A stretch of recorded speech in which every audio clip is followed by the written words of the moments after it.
Welcome back to OK Weirded. I am back, your boy Big T. If there's a glare on this video, I am so sorry. I tried to get the lighting as right as I could, but we're gonna roll with it. Big shout out to my subscribers. Thank you. Shout out to my viewers of my videos, and especially big shout out to Lone Gunman on the Grassy Knoll. Thank you for your support, fam, your continued support of this channel. All right, we're going to get on with this story. Now, this happened back when I was in North Carolina. I was probably maybe about 12, 13 years old. Like I said, I have actually never seen Bigfoot, Sasquatch, only glimpses. And there's a story I can tell you of a couple of stories I have of glimpses. But this one is going to be when I was probably about, like I said, 12 or 13 years old. This is at my parents' house. Now, my father, I told you, was a Marine. He was a Marine up until maybe I was 15, 16 years old before he retired. So this was probably about a Saturday evening. It was late in the evening. We was out in the yard. Now, we stay out in eastern North Carolina, out in the county. And my father, sometimes like a lot of Marines on their off time, a couple of friends came over. It's probably about 2 or 3 of his friends. And they hung out in the yard and they would drink and socialize, music going, you know how we do. So I'm out there with them trying to be grown. Of course, I wasn't drinking, but I was just out in the yard with my dad because that was my father, of course. You know, I'm trying to be a man. I want to hang around men. And so it was probably about late evening. Sun's still up just a little bit. It wasn't quite going down just yet, but it was about to. And my father always had dogs. He had, this time he had 2 German Shepherds. They was brother and sister. The male was named Gunge, and yes, the female dog was named Sissy. Okay, Sissy was an albino German Shepherd. She was beautiful, beautiful dog. So they were tied up outside because country folks back then, yes, kept their dogs outside. Okay, don't hate on me for that. All right, had no control of that. That's all I knew when I was a kid. Of course, now my dog, he's sitting over in the kennel looking at me crazy making this video. He's in the house. Okay. So anyway, so he had these 2 dogs. And they stayed outside. And Gunge was tied up closer to the wood line. And Sissy was a little further into the yard where we were at. Because they were brother and sister. And of course, you can't let them mingle like that to mate. But anyway. And I think the reason why my dad got Sissy, because he normally had male dogs, but she was the only albino shepherd from that litter, so he wanted her. I mean, she was a beautiful dog. So they're sitting out in the yard, my dad and his friends, they're having a few drinks, the music's going, they're just hanging out. And where we were living at, like I said, was in the county. So it was woods, like your nearest neighbor beside you, it's a good little walk to their house. And behind us was all woods before it built up. Now, since then, if I go there, it's built up. So there's a lot more houses. But back then, it was only a few houses and a lot of woods. Y'all excuse me for 1 second. Pardon me on that. And that glare is bad. I apologize for this glare, y'all, but y'all ain't really trying to see me. You're trying to hear the story. So as it's getting a little darker, we're all hanging out there. And Gunge, the male German Shepherd that's closer to the woods, he just gets up and he's just staring at the woods, just staring into it. And then right after that, Sissy does the same thing. Probably like, you know, what are you looking at? What do you see, bro? And then he just starts growling. And then he just starts barking. And immediately right after that, Sissy's looking at the woods and she does the same thing. She starts growling and like deep growling, just starts barking uncontrollably. And both of them are showing their teeth. I've never seen these dogs act like that. They're usually very docile, very kind dogs. They were snarling, growling. They looked like they was ready to go at something. So like, you know, of course, my dad over there telling them to shut up, stop all that growling and barking. At that point, maybe a good minute or so after they started off with their barks and growls, you could see in the woods, like the top of the trees, like shaking. Now these trees, there wasn't like big great oak trees. They was just like, trees like you could probably put your arm around the base of the tree, but still a good chunk if you can put it all the way around. But they're not big, thick trees. But no human, of course, can make those trees shake like that, especially if you're at the base of it trying to shake these trees that are pretty tall. And these trees started moving from a distance, like see over the skyline, these trees moving. And that caught my father's attention and of course his friends. And it was like, what in the world? And now, as these trees, now it looks like somebody is moving these trees, walking, like somebody is walking through these trees, coming in our direction, like they're just kind of like moving trees out of their way to make a path because these woods are pretty dense. And the dogs, they're just still going crazy, just going crazy. And whatever is walking is continuing to come and it's like moving trees. And you can hear now as it's getting closer, you can hear the leaves crunching, things like that. Now, there is wildlife around there. There are deer. Deer is not strong enough to move those trees like that. And most time deer go through the woods pretty soundly. Could have been a bear. There is black bear in eastern North Carolina. But why would a black bear go through all that trouble? Most time they're skittish. They hear music. They hear people.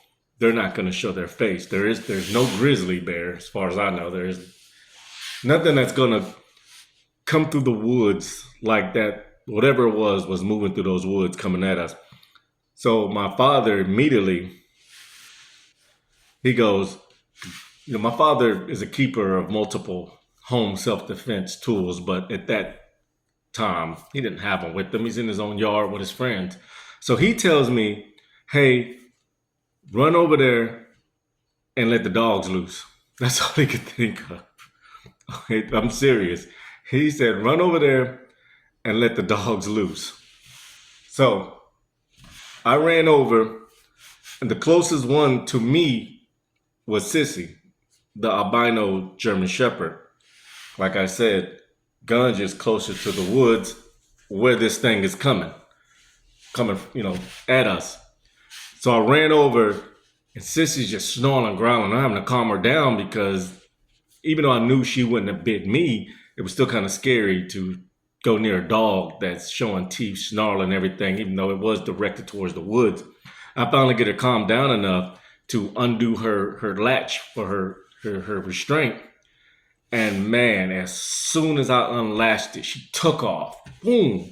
She went through those woods full speed. Now this thing that was still coming through the woods, we could hear it, trees shaking, stopped. And you could hear Sissy just tearing through the woods, and it just turned around and took off going the opposite way. And this time it was moving fast. Now the trees are like daggone near being knocked over. Sissy's going at it. And my father yells to me. He's like, hey, let Gunge loose. Let Gunge loose too. So I go over there and Gunge he's ready. Because now, his sister is going through those woods after whatever is coming. And he needs to go help his sibling. So I ran. I let Gunge loose. Gunge takes off through the woods. Both these dogs are through the woods. And I know what you're thinking. I just released 2 big grown German Shepherds loose in the woods. They could have got a hold of anybody. But I'm telling you, those 2 dogs wouldn't have bothered a soul unless they bothered them first. Those dogs were guilty of licking you to death. So Gunge takes off. He's gone. This thing is gone through the woods, trees shaking, and of course it gets far enough to where you don't hear trees shaking anymore. But then you hear like snoring, like one of the dogs has got a hold of something, and you hear like you can hear it. But it's distant, then you don't hear it anymore. And everything just kind of stops. So my father and his friends, they're just staring. Everybody just goes blank. Everybody just freezes. Everybody is staring at these woods. We hear nothing else. Nothing. We're kind of waiting for one of the dogs to come back or something. Nothing. So at this point, I say, Nobody's doing anything. My father been turned off the music. And at this point, one of his friends gets up and goes, "Yeah, I think I'm gonna bid you guys a good night." Like in the movie Color Purple, when that one woman slapped the other lady when she slapped Miss Sophia. He was like, "I think I'm gonna bid you guys a good night." He got up and he was leaving, and the other two guys, they stayed maybe another 10, 15 minutes, and they was like, "There's some strange stuff going on here out in the country." So they wound up leaving too. It starts getting darker. Gunge comes back, the male German Shepherd. He comes back out of the woods. He looks tired, dirty, comes back, check him out. He seems to be okay. We waited. We waited another hour or so for Sissy. Sissy never came back. I was like, wow. So nothing we could do. Packed it up for the night, went in the house. That Sunday morning, we got up. No Sissy still. She never still came back. So in my mind, I'm thinking this Sissy's probably a goner. I don't know what she got a hold of or what it was, but something got Sissy. My dad is distraught. I mean, he loved his dogs. And so anybody know my father know he loves his dogs. Always have. So Monday rolls around. I go to school. My father goes to work. I get home from school probably about 3:30, 4 o'clock. I didn't have any football practice or basketball practice at that time. I get home from school, and about half hour of being home, I hear something on the back porch. Something making a noise on the back porch. I can hear Gunge whining like, you know how dogs whine when they're happy. I walk outside, and lo and behold, it's Sissy. So happy to see her. But Sissy is filthy, filthy. And like I said, she's an albino German Shepherd. So anything on her fur shows up. And unfortunately, she did have blood on her fur. And I was like scared, shocked me. I immediately grabbed her. She seemed in good spirits. Took her around to the water hose, turned the water on, spraying her off. She just had little minor cuts though. It wasn't nothing big, nothing deep. She wasn't still bleeding. It was kind of dry. Uh, some of the blood didn't seem like it was hers. That kind of freaked me out. Like, what did Sissy get a hold of? Sprayed her off, cleaned her up real good. I fed her, gave her some water. My father came home that evening. I said, "Hey, Sissy's in the backyard." He goes out there and he was like, "When did she come home?" I said, "Probably about half hour after I got home from school." I told him exactly what she looked like, what state she was in. So my father was like, there's got to be something, explanation for this. Like, what was that? So we decided to take a trip through the same path that whatever that was coming at us was taking to get to us, in the same path the dogs took off to go through there. So we grabbed guns. We let Sissy rest. We got guns. We took some of them home self-defense tools I told you about. We grabbed guns and we decided to walk through the woods, but the woods was dense. But you could see a path that Sissy and Gunge took, which wasn't a very big path because they was dogs. They was able to just fly through any type of branches or anything that's in the way. But as we walked a little further, we get to a clearing, not a clearing, I should say, but a part of the path that spread it out pretty wide, like broken branches, shrubbery, just broken, like something just came through there, just we got to that part. Now, I'm only 12 or 13 years old. This time, I didn't know anything about cryptids. My father wasn't, as far as I knew, into any of that type of stuff. Didn't know about it. Wasn't into it. I don't know. But nobody thought to look for footprints or fur left or anything. We were just following. We stayed in those woods probably about a good hour. At this point, it was probably about getting around 6 o'clock, something like that. So it was starting to get late again. So my father was like, "Hey, let's turn around." Obviously, whatever it is long gone. Oh yes, my father did have, like I said, he did have one of them tools, but we didn't find anything. Went back to the house, and that was pretty much it on that situation. Now, was it a Sasquatch? Was it Bigfoot? Was it a grizzly? There's no grizzlies out there, as far as I know. But I don't know to this day what that was coming through those woods. Now, since we have a little more time left on this video, I'm going to share with you a quick story of when I thought I saw a glimpse of a Sasquatch. At the time, I didn't know. I was around that same age. The story probably, when this encounter happened, it was probably maybe a couple of years before the encounter with the German Shepherds happened. So I was probably maybe 9 or 10 years old. My older brother, who's 5 years older than me, was still living at the house at the time. And like any sibling rivalry, he always messed with me because he was the big brother. So the bathroom, we had one bathroom in the house. Yes, one bathroom. Imagine that. One bathroom, and that bathroom faced the backyard where those woods were. And this is before we had the two dogs, of course. We had one dog at the time. We had one dog. I think his name was Junkyard. He was a German Shepherd. We had one dog. My dad loved German Shepherds. So anytime I tell you an encounter or a story involving my dad, best believe if there's a dog in the story, it's a German Shepherd, because my mother had Chihuahuas, but that was later on. But this time my father had German Shepherds. So his name was Gunge. Gunge, of course, stayed in the backyard. The bathroom faced the backyard and had a little square window. Probably, if you're skinny enough, you could crawl through the window, but it was one of those little small bathroom windows, and it's set up high. Because in the bathroom, when I was 10, it probably came up to the bottom half of it came up. So if I looked out the window, I could literally set my head on the seal of it and look out the window. On the other side of the house, though, of course, the house being inside is up higher, the ground is lower. The window pretty much came over my head.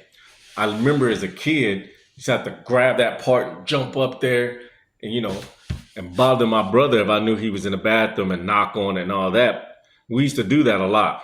So I took a shower one night. It's at night, dark outside. I'm taking a shower. We never put a curtain over that window because that window did face the backyard. And really, like I said, you'd have to literally jump up there, pull yourself up, and look into the window. You have to do a lot if you want to do that. And who's going to do that? And we're out in the country. We had no neighbors behind us. So taking a shower. And you know how you look out the window, but like I said, it's light in the inside, but it's dark outside. So you really can't see out there. But if somebody's outside, of course, they can see you. And as I'm drying off, I hear on the window. And I'm like, first thing I'm thinking is my brother. Why is he messing with me? I'm like, I'm just going to ignore him. I hear it again. So I look at the window and I'm expecting, because, if somebody's from outside, they could probably put their face up against it, even though it's dark, and you can probably see them. But I looked and I didn't see my brother, of course. And I'm like, why is he bothering me? Then I hear like somebody took their hand and slapped the glass. And when I looked, lo and behold, there was a hand. Pretty big hand. Hand was huge, but all I could really see was like from this part. So it looked like a palm, and I could see part of a thumb, and it was brown, like a brown hand. And I'm thinking, my brother. That's all I thought when I saw the hand. Didn't really dawn on me too much that the hand was pretty big. And for him to hold on, he would have to hold on to the ledge, pull himself, and then do this with one hand on the glass, which is virtually impossible. You have to really physically be strong. Like I said, from the outside, that window sits up high. Too high for my brother to take his hand and put it like that on the window. Okay. And it was pretty high up. Like the window stopped, the top of the window stopped here. The hand was about like this, but the palm I could see was down some, but So actually kind of be like this. Like the fingers was up here, the palm was here. And that's all I could see. I run out the bathroom, I hurry up, I'm putting on my clothes, I run out the bathroom. The palm moved. Like it did that real quick. Enough for me to see it. When I recognized what I saw, I was like, jump. It went away. So I run out the bathroom. Now, coming out the bathroom, I have to turn left. My brother's room is immediately on the right. His door is closed, but the living room is right there at the end of the hallway. So I go past his room. My mom and dad are sitting there watching TV. My dad's like, what's wrong with you coming out the bathroom like that? And I was like, it said, my brother's messing with me. Why, he's outside. I didn't say my brother. I said his name, of course. But I was like, he's outside messing with me. It's like, tell him to leave me alone. I'm trying to take a shower. He's trying to scare me. And my father was looking like, what you talking about? Your brother in his room. I was like, no, he's out. No, he's not. He's outside. It's like, he calls my brother's name. My brother opens up the door and was like, what in the world? It was like, what are you yelling about? And I'm just staring. Now I'm like, so my brother looking at me, I'm looking at him, and we're looking at each other. So my father immediately gets up. He goes and grabs one of them tools, goes out, says, hey, come with me. Why he want me to come, I don't know. He ain't make my brother come. So he cuts on the lights from the inside. My father had floodlights all around the house. Out in the country, that's a good thing to have. Cuts on those lights immediately. Floods the backyard with lights. I'm looking out the windows. We're about to go out the back door. Don't see anything. So my father walks outside, walks around the house. I'm behind him. Nothing. The dog didn't even bark. Okay. Junkyard is over in the corner at his doghouse. He's just sitting there like nothing's going on. So my father's like, you sure somebody was at that window? I said, I saw a big hand. And I'm not thinking about it. I'm like 10 years old. I'm like, I saw a big hand. He was like, was it really that big? I was like, yeah, the hand was huge. But all I saw was like an inner palm. So my father was like, I don't know what to tell you. And then that was it. My brother picked at me so bad after that. But was that Sasquatch? I don't know. Was that some weird dude, some big weird dude that was playing Peeping Tom? I hope not. I really don't. But like I said, if it had been somebody back there doing that, Junkyard would have definitely barked. But the dog never barked. So those are two of my condensed Bigfoot Sasquatch stories. I really don't know if they were. Living out in the country was very creepy, very weird. Got a lot of stories. I just wanted to drop that one for you about what happened to me when I was 10 and 12 years old. So I gave you two stories because, like I said, that last one was pretty much a short story. Really nothing I can really go into detail about because there wasn't much details. But the German Shepherd story was pretty much wow. Wow, that's the first time I've seen those dogs act like that. I can tell you what, I had a little bit of fear of them two dogs after that, even though they was lovable animals, and they would give their lives. They would have gave their lives for me, or anybody in my family. So thank you once again for being a part of OK Weirded. Thank you again to my subscribers. Another big shout out to Lone Gunman on the Grassy Knoll. Thank you for your support, fam. Check out my short with the Dogman footprint. The one with the pin is the one picture that I took some years ago when I was a police officer. Freaked me out. But I'm going to come back at y'all with some more stories. I'm actually working on pretty much a video of a lot of pictures I've took when I went ghost hunting, and be able to explain some of the pictures. So please check those out. Once again, thank you everybody for viewing. Please like, comment, subscribe, share. Let's make OK Weirded grow. Until the next time, it's your boy Big T.